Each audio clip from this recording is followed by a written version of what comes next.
the drive. Tatum the finish. It is banner 18.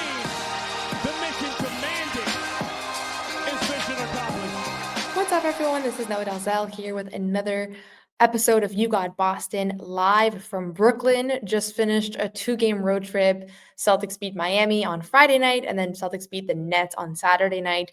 Both times shorthanded, both times missing several key players. Miami was a little bit of a larger win. Brooklyn, they were up by a lot for a lot of this one, and then ultimately just kind of squeak out a 2-point victory after the Nets really kind of caught fire in the fourth quarter from 3. But rather than talk kind of everything that happened in these games, which I'm sure most of you watched or you can watch, just wanted to kind of share my biggest takeaways from this 2-game road trip.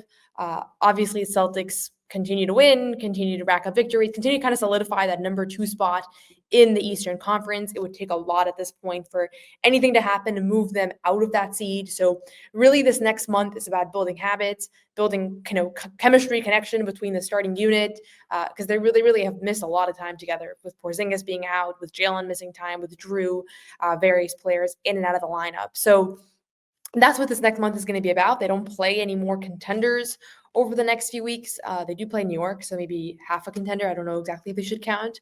But this stretch is about just being healthy and gearing up for the playoffs, and that's really what all of this is about. And I think you walk away from this 2-game road trip happy that you were able to get 2 wins. Most importantly, happy that Kristaps Porzingis returns from a 8-game absence, dealing with illness, and has not only returns, but has a great game here versus the Nets. He was one of the Celtics' best players, if not the best player in this game. And it's kind of just more par for the course with him. He finishes with 24 points, 9 of 16 shooting, was just huge in the fourth quarter for them.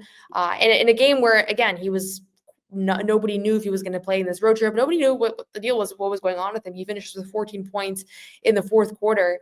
And I think, honestly, forget basketball from a health standpoint. I was concerned about him because when somebody's out for, over 2 weeks, you start to wonder, like, is there something bigger at play here? He used the word heavier to describe kind of the Celtics as they were sifting through potential options, trying to figure out what it was that he had. And I don't think they ever really figured out. He never said a specific thing that they know for sure that he had.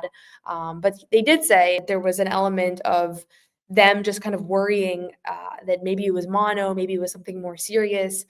And ultimately it was, you said bronchitis was a word that they landed on. So I think Porzingis at a certain point, it was just about being able to recover after a workout. He discussed the fact that he really wanted to play last Saturday versus the Lakers. He had a heavy workout the day before that and then just felt terrible. Couldn't get out of bed, couldn't even make a coffee.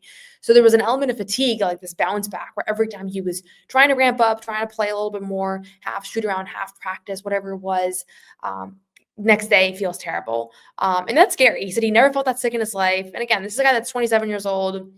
I'm 26, so I can't imagine, your sickest ever all of a sudden comes as an adult. Nobody's giving you answers. Nobody knows exactly what it is you have wrong. He's doing a bunch of tests. And yeah, he comes back for this one. And I called it. I said it on our post-game show on Friday night that I felt like Porzingis was about to turn the corner because his body language on the bench on Friday was really good. It seemed like he knew that his return was imminent. He was standing, he was cheering, he was super engaged. He had been on the bench for a number of games throughout his absence, but you could tell, like, maybe he would sit there for the first half and then he'd leave at halftime. You could tell that something, he wasn't quite 100% in it.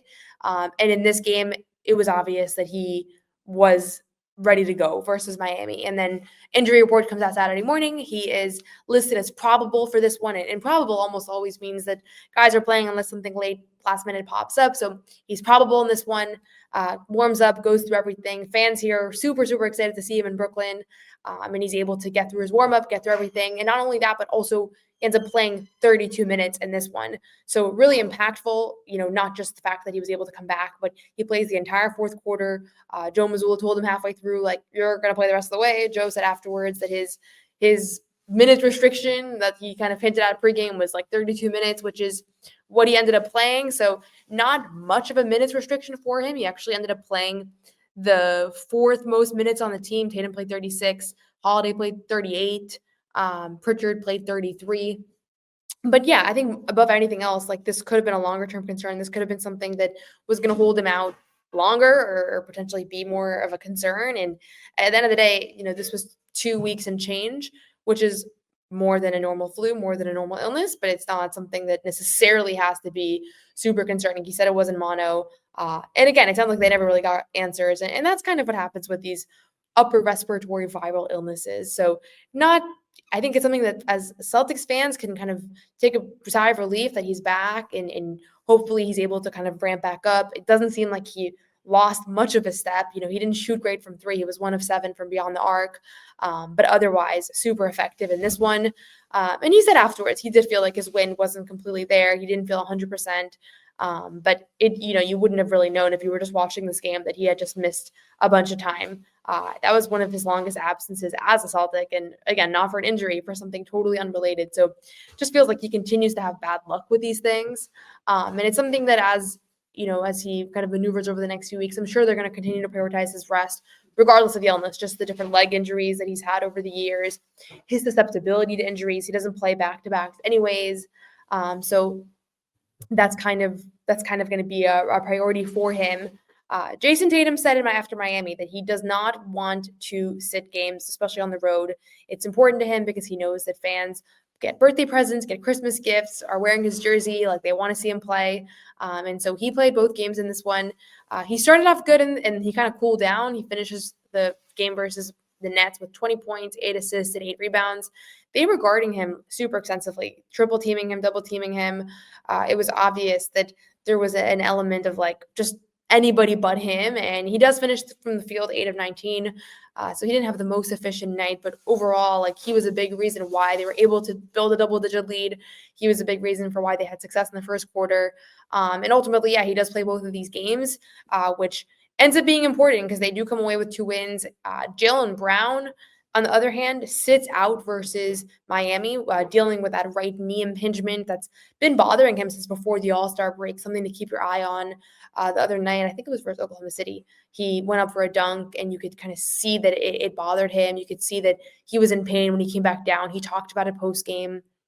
He's been open that he's dealt with a slew of injuries this season. I think it's been an uncharacteristically unhealthy year for him. I don't know if there's a reason for that, but it is pretty obvious that this hasn't been a seamless ride. He comes back to play versus the Nets. I thought he maybe wouldn't, and maybe they would just give him the weekend off to rest. He comes back. He plays 24 minutes. I actually liked how he played. I liked his approach. He could tell, he only finished with 2 assists, but you could tell that he was playing, or 3 assists, but you could tell that he was playing with like playmaking in mind. Had some really nice kind of looks for his teammates, found Nimi on a nice dunk as he was driving in and attracted a couple defenders. But he leaves in the middle of the third quarter with lower back spasms. And that's the kind of thing that can sometimes be a one-game thing, or sometimes that can be the beginning of a longer-term issue. So no word on that post-game. He wasn't in the locker room by the time we got in there. But I think right now, when you're thinking about what is this team's next few weeks look like, the most important thing to me is Porzingis healthy? Is Jaylen healthy? Is Jrue healthy? Those are the 3 guys that have dealt with the most things this year. And I think if you can ensure that all 3 of those guys are good to go for the playoffs, you're in good shape. Porzingis at this point, I'm just going to assume that the illness is, he's on the mend. I wouldn't be stunned if he appears on the injury report again with this illness as like probable, just because he did kind of detail the fact that every time he came back from one of these stints, like there is a little bit of a pushback, a little bit of an after effect. So it's possible he wakes up tomorrow morning after playing 32 minutes tonight and doesn't feel amazing. And I don't think that necessarily is cause for panic. But that's one guy that I think you can worry a little bit less about, just considering the fact that he is back, he is available. Jaylen, total question mark. I don't know anything about this back injury right now. But Jrue is the one where I wanted to spend a little bit of time just talking about what he has brought to this team this past weekend. Friday night, the Celtics were without Jaylen. They were without Kristaps. And Jason Tatum and Derek White could not hit anything in the first 3 quarters. I think they combined to shoot like 30% from the field. So the Celtics needed offense from somebody. And this season, different guys have stepped up at different moments. There was the Derek White, Peyton Pritchard game. There was the Sam Hauser game. Even Baylor Shireman kind of got in the mix and scored 15 points in a game during the homestand versus the 76ers. So everybody's had their moments. And this Friday night game versus Miami, Jrue Holiday sees Tyler Hero's guarding him. This was Jrue Holiday's moment offensively. He finishes with 25 points, is his season high, and it's also his career high during the regular season during his Celtics tenure. I think he's exceeded that twice in the playoffs, which just a reminder of how good he was in the playoffs last year. But it wasn't just threes. He was attacking the basket, driving, pulling up, just kind of showing the versatility of his offensive game. And I asked him after the game, like, do you enjoy, like, there's a lot of games where you're taking 2 shots, 4 shots. Do you enjoy these higher usage moments? And he said, yeah, it's fun to get in your bag a little bit. Like, he recognizes that they're all sacrificing things to be on this team, a team that's winning. He acknowledged the fact that sometimes it can be challenging when you're talking, dealing with guys that are in their prime, right before their prime. Everybody wants to show what they can do. But he said that his message has continued to be that even if you can do a little bit more, the opportunity to be on a winning team to contend for a championship, it doesn't come often. And so that's kind of how it helps guys put that aside. And so Jrue, Joe said afterwards he thinks he's pretty overlooked. He said that he was really happy for him, that he got his moment, that he had a game offensively where he was able to kind of fill up the box score. I always think one of the most important things about games when Jrue has big offensive performances, beyond just the offensive side of it, is the fact that he's now tiring out a really good scorer. Because typically what they do is, teams will put their worst defender, which oftentimes is their best scorer, on Jrue Holiday. So thinking Miami, Tyler Hero largely had that assignment. Last year in the postseason, Donovan Mitchell, who's an okay defender, but he largely had the Jrue Holiday assignment. So you go from there to now Jrue is making this guy defend for 24 seconds or worry about him on back cuts, worry about how much he's moving, the physicality, drives to the basket. Maybe he's even putting that guy in foul trouble. Like, that's a way to defend. So it's like Joe always talks about how connected offense and defense is. I think that's one of those things that sometimes gets overlooked about the ability to tire out an opposing team's star player. And a lot of times NBA teams protect their stars by putting them on less good offensive players. And with the Celtics, like, it's kind of pick your poison.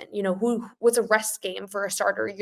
Best case scenario, you're guarding Jrue Holiday, who's a 2-time All-Star, a guy who can go up for 25 on any given night. But the alternative is what? Derek White. The alternative is Jaylen Brown, Jason Tatum, guys that are NBA Hall of Famers who are in the prime of their career, who have been shown that they can go off for 30 or 40 on any given night. So teams are in a predicament. They're in a bind when Jrue Holiday is guarding them, when they're facing the Celtics. And so you give Tyler Hero the assignment with Jrue Holiday, you hope that he's not going to have to work as hard as he did on Friday. And so I love when they kind of leverage the fact that he is a guy that can score, that he does have a deep bag, that it's not just he's a spot-up shooter who does the intangibles and leads in the locker room. Like, he has more to him. And I think sometimes fans get frustrated when they look at the box score and they look at his contract and they wonder, like, was this big contract a mistake? And I don't know, maybe it'll end up being a mistake, but right now you're on the heels of a championship run that I don't know if you win that championship without him. In fact, I think you can say you don't win that championship without him. And right now there's no reason to think that he can't step up his game once again in the postseason. He's 34 years old. He's shown that he is a little bit load managing for the playoffs. He's dealt with various injuries. They're prioritizing his longevity. And ultimately, yeah, I think this Friday night game is a good reminder to keep defenses honest. It's a good reminder to the Celtics. Derek White, I asked him about a post game. He said, like, we could do a better job of finding him sometimes when he feels like he has those advantages. The problem with the Celtics is that everybody has an advantage oftentimes. Jason will have an advantage. Jaylen will have an advantage. Kristaps now has a smaller guy guarding him. So it's not like just because you have an advantage, that's going to be the right play offensively. But it certainly helps to just keep that in mind, that this makes a huge difference when you're looking at Jrue as a guy to involve offensively, not just as a guy who, worst case scenario, let's find him in the corner, he's a spot-up shooter, because he's just struggled with his shot this season. He's not having the three-point shooting season that he was having last year. PrizePicks is the best place to get real money sports action. With over 10 million members and billions of dollars in awarded winnings, PrizePicks has made daily fantasy sports accessible to all. You just pick more or less on at least 2 players for a shot to win up to 1,000 times your cash. Run your game all season long on PrizePicks.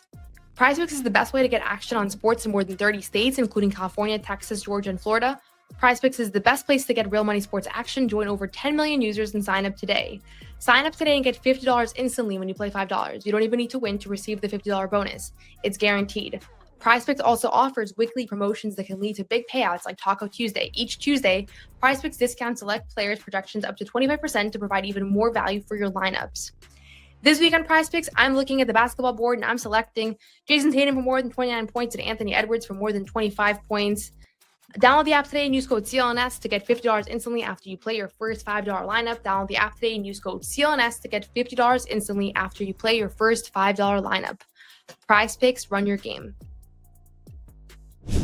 So Jrue follows up this big scoring night with another season high for him, this time assists. So he finishes the game with 11 points, 12 assists, 5 rebounds, 2 steals, 2 blocks, just kind of stuffs the stat sheet across the board. And I think this was an example of Derek White sat during this one. I know with left knee contusion, I don't think it's anything to be concerned about. But Derek White sits, and Jrue Holiday, in his place, takes on a little bit more of the playmaking role. They're really utilizing him with a dunker spot, and he's really thrived there throughout his career, but especially during his Celtics tenure. I think they've had a lot of success with him there. And he just kind of, you can see throughout the game, he's increasingly embracing that playmaking role. And it's not a coincidence that in one weekend he scores his season high for points, and then the next night his season high for assists. On 2 nights where teammates are missing, he's shouldering a little bit more of the load, and he's feeling better. He has this mallet finger injury. He's in a splint. I think at the beginning it was really awkward and uncomfortable, and you could see in the first few minutes of the Lakers game that there was he catches a few passes weird. He was throwing some passes weird, but it's a pain management thing. That's what everybody has said about it, and so it's all about how do you play through that pain. He did miss 4 games with that mallet finger injury right after it happened in the Detroit game. But I think they want to see him come back and play through it because, A, he loves basketball. He wants to be out there.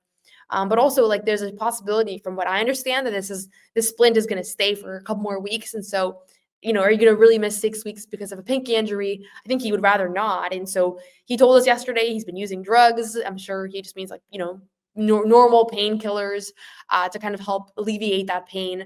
And so it's awkward, it's uncomfortable, but he's made clear he's not going to use it as an excuse. He's going to push through it. And yeah, he actually ended up having 2 of the better games of his season, despite the splint, despite the mallet finger injury. And I think it does kind of remind you that a lot of his lower numbers are more of a result of how he's being used, of the fact that this team is just kind of flooded with talent than anything else. Speaking of flooding with talent, I wanted to add about just my thoughts on Peyton Pritchard, because I think that he's a guy that we're almost taking for granted at this point. The second leading scorer in this game, finishes with 22 points on 7 of 11 shooting, 5 of 8 from 3, 6 rebounds, 3 assists, 2 steals. He has the second highest effective field goal percentage and usage rate on the team, second to only Luke Cornett, who is obviously just kind of finishing around the rim. Pritchard, I had a one-on-one interview with him this past weekend in Miami, and I'm going to have more from that story coming out soon, just about some of his aspirations and his mentality. But he's made it very clear he's not trying to win 6th Man of the Year. That was never a goal of his. He's not trying to set records. He does set a record in this one, and that's most 3-pointers off the bench by any NBA player in a season. It was 219 heading into tonight, and he exceeded it by 2 threes. Jason Tatum said after the game, anytime you set an NBA record, it's special. There's a lot of players that have played in this league, right? And Pritchard was not aware going into the year that that's something that he was going to vie for, but he knew coming into tonight that he was in the mix for it. And not only does he set that record, but there's 14 games left in the season, and he's a pretty durable guy. So knock on wood, he gets some more extended opportunities here with the 14 games to get a little bit of a cushion here. Pritchard has just been a superb scorer for this team. I would say, I almost think he's, the season's almost become a little bit underrated, because obviously everybody acknowledges the fact that he's the 6th Man of the Year front runner. But I think sometimes people view his contributions as he stat pads against bad teams. And there is some truth to the fact that some of his best games have come against less formidable opponents. I think people are going to be surprised when they're able to see what he is doing against playoff opponents as well, because this year he's averaging 14 points a game, 3.7 rebounds, 3.4 assists. If you look at this as the turnover ratios in the league, he's in the top 5 for guys that are playing 25 minutes a night. So he's an elite playmaker. The guys above him are like Chris Paul and Tyus Jones and Tyrese Halliburton, the same guys that always lead the league in that category. So playmaking, he takes care of the ball. He finds his teammates. He rarely turns it over. Scoring, I already mentioned, second most effective player on the team from an efficiency standpoint. And then defensively, this has been the big knock on him. And I'm going to dig into the numbers a little bit more here, and I'll have more on this. But I generally think he's actually been a plus for them defensively this year. Sometimes it looks bad when there's a mismatch and somebody obviously scores on him and uses the fact that he doesn't have the size. But he's able to move his feet well. He's able to pressure the ball. He's improved a lot as an off-ball defender. I asked Joe Mazzulla about that before the game, and he really praised that. But I think that's a part of his game where he's going to continue to grow. But overall, like, he's a big reason why the Celtics won as many games as they did this year. He's a big reason why they were able to rest guys, because he has shouldered the primary playmaking and scoring responsibilities on a number of occasions. Tonight, he hits all the clutch free throws, but also before that, he's hitting big threes, timely offensive rebounds. He just makes big plays. And it remains to be seen what his role is going to look like in the playoffs. Obviously, this team has a ton of talent. There's no shortage of guys that are able to contribute. When Derek White and Jrue Holiday are both healthy and available, like, he might not close most games. But I think that, he's almost still gone under the radar a little bit, because people kind of view him as like this like microwave scorer coming off the bench. And I truly think if you really look at everything that he's done this season, he has been so much more than that. The microwave scoring was great. There are games that I can think of off the top of my head. You go to like the home game versus Milwaukee, they were down by like 18 early on. He comes off in the second quarter, explodes with a bunch of threes. Like, we've seen that a lot, especially at home, where they're just continuing to announce Peyton Pritchard for three over and over and over again. But it's not just the microwave scoring. That's just one element of what he's brought to this team. The rebounding for his size is pretty unreal. The defense, I think for the most part, he really hasn't been much of a liability. And then the playmaking and the ability when guys like Tatum are resting. I love when they run the offense through him, because, again, like I said, he checks out in all categories as being able to shoulder that load. So another strong night for him here. He's had nights where he scored 6.7 points, and he's had nights like tonight where he's in the 20s, and that's why he's a 14-point per game scorer. But I think if you give him the touches and you give him the looks, and those touches and looks have decreased when the team is fully healthy, because he's one of the guys that loses touches when Porzingis is back. And tonight it wasn't as much because Derek White was resting, Al Horford was resting, and then Jaylen only took 8 shots, didn't finish this one. But overall, like, I do think that you put this guy on another team, give him starter minutes, give him starter opportunities, he's going to put up 20 points a game. I mean, he's already putting up 14, and this is as stacked as a team as there is in the NBA. So I'm really curious to see how this translates over to the playoffs. I think his mindset, he's just super competitive. He's going to continue to get better, continue to put his head down. I think what we're seeing from him this year, the leap that he's made is, I wouldn't be surprised if he makes a comparable leap next year in various ways, because he's just all about setting goals and objectives that are all self-contained and self-driven, not things that are voted on, not awards, not records, but his own playmaking, his ball handling, his defense is going to be a big thing, because I think that's still the knack on him, and I think he feels really strongly that it should not be. And so obviously the numbers are going to have to back him up. I'm going through a bunch of the numbers. I'll have more conclusive evidence on how his defense has held up this year. But I thought this was another good showing for him. But big takeaway from this one is Kristaps Porzingis being back, being available, being healthy. He talked about how people were really kind of on him on social media. They wanted to know, why do you keep being out when you're sick? I think a lot of people question his toughness. And that's why I think I asked him about this, but he said he was compelled to put out a tweet and actually say, like, this is serious. Like, I'm trying my best. If I could come out there and help the team, I would want to. So he got the pressure. For those of you that were tweeting on him, he saw the tweets, and he is back out there, and I expect him to be available kind of the rest of the way. Wouldn't be shocked, though, if he's on the injury report, if he wakes up tomorrow and doesn't feel great. Celtics are going to host the Nets again next week. This is a Nets team that Jason Tatum gave a big shout out to. He really respects their ability to defend. Whoever checked into the game was just playing really hard. Well-coached team. A lot of this time of year, you're seeing a lot of teams that are tanking. The Nets are probably in that category, but they definitely don't play like it. And the guys that are on the floor are playing to win, and it's very obvious how competitive this group is. Their team, you don't come out focused, you're going to lose.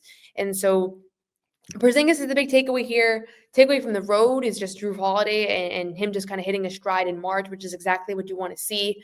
My big concern or question mark is Jaylen Brown, just because Finals MVP from last year. You don't do this thing without him. Defensively, how critical he is. Offensively, how critical he is. He's dealt with so many different injuries this year. You hope this back thing is not something that's going to keep him out longer term. So that's the one kind of concern leaving this trip. But we'll have more this week, more home games. And then Celtics hit the road again for a 6-game road trip in about a week. And that's going to, that's a long one. I'm joining the second half of that trip. We'll have updates for you guys from there. I'm going to do another show this week, a live Q&A show. So feel free, if you have questions, things you've been wanting to ask me, you can message me on Twitter always, and I can add them to my list, or you can join live on You Got Boston. If you want to watch the pressers directly, CLNS Media posts all the YouTube pressers from all the games. You can watch what Porzingis had to say about this one, what Tatum, Pritchard, Joe Mazzulla had to say about this win. You can find my writing on CelticsBlog.com. I've been doing a series where I've interviewed the moms of Celtics players. I spoke to Jordan Walsh's mom, to Al Horford's mom, and I have more stories in the works in the coming weeks.